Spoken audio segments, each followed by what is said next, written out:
Ahojte, teraz vám ukážem výpočet integrálu pomocou rozkladu na parciálne zlomky. Rozklad na parciálne zlomky spočíva v rozklade menovateľa na súčin. V zadaní sa v menovateli ponúka vytknúť x na druhú. Menovateľ sa viac rozložiť nedá. Do nového riadka prepíšem len rozložený zlomok. Ten vyjadrím ako súčet parciálnych zlomkov. Začnem s x na druhú. Jeho parciálny rozklad napíšem ako súčet zlomkov, ktoré budú mať exponent pri x o 1 stupeň menší, ako má predchádzajúci zlomok, až kým neprídem po x na prvú. Takže v prvom zlomku bude v menovateli x na druhú, v druhom x na prvú a skončil som. X plus 1 sa viac rozložiť nedá, teda je to ďalší, zároveň posledný parciálny zlomok. To, aký koeficient bude v čitateľi, závisí na menovateli. Ak je v menovateli samotné x ľubovoľného stupňa, koeficient bude samotné písmeno. Takže tu bude napríklad a, tu b. Keď je v parciálnom zlomku v menovateli navyše nejaké číslo, to, aký koeficient bude v čitateľi, závisí na exponente pri x. Pretože tu je x na prvú, koeficient bude samotné písmeno. Napríklad c. Ak by bolo v menovateli napríklad x na tretiu krát x plus 1 na druhú, rozklad na parciálne zlomky by vypadal následovne. V každom zlomku by bol exponent v menovateli o 1 stupeň menší ako v predchádzajúcom. Zlomok je parciálne rozložený. Celú rovnosť vynásobím spoločným menovateľom. Roznásobím zátvorky a do nového riadku vypíšem všetky výrazy pri x na druhú. Preto pri x na druhú, lebo je to najväčší stupeň. Naľavo od rovná sa nie je nič z x na druhú, napravo b plus c. Všetky výrazy pri x na prvú vypíšem pod.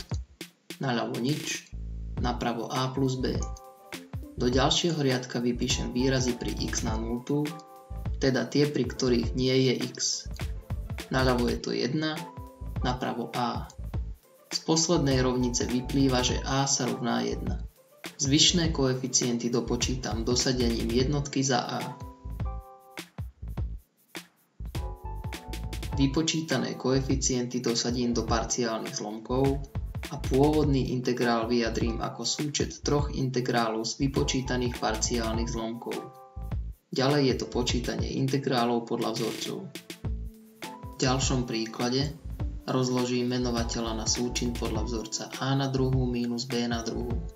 Po tomto rozklade môžem jeden z členov v menovateli znova rozložiť podľa toho istého vzorca.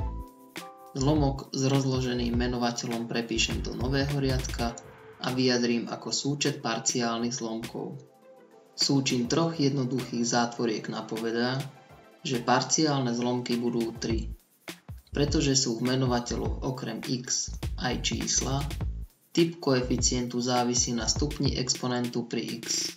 V prvom zlomku je x na prvú, koeficient bude samotné písmeno, napríklad a.